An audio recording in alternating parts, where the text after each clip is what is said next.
consequences may be a necessary reality of the workplace, but it's important not to lose sight of the emotional impact of a termination.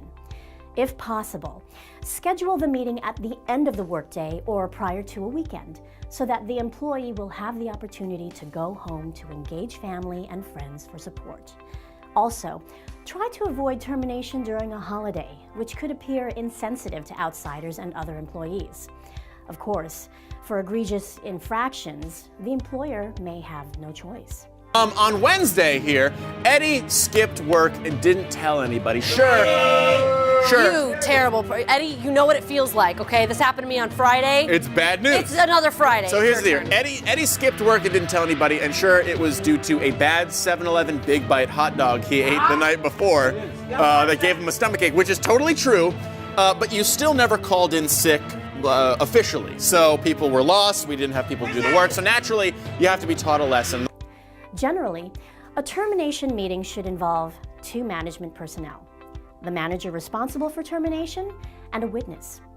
The witness may take notes if helpful. The presence of a witness, preferably one of the same gender as the terminated employee, will help to negate any claims of harassment or inappropriate action during the termination meeting and provide an eyewitness to the process. Consider security.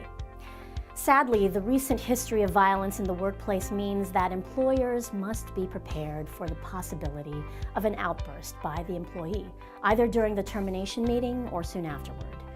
If the employer has any reason to expect the possibility of violence, it is wise to take extra security measures.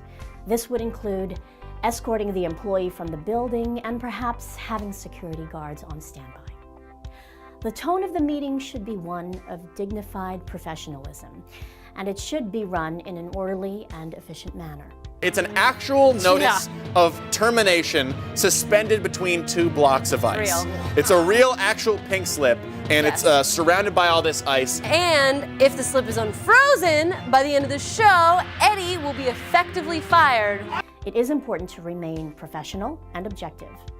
The employee must know that the decision is final and the employee will not be able to debate the decision. If the employee becomes emotional or agitated, the managers conducting the meeting must remain calm. This is a time for the use of active listening or similar skills. No employee is happy about being terminated. However, a civil professional termination meeting is less likely to give rise to an employee lawsuit or similar action than one that becomes heated or intemperate.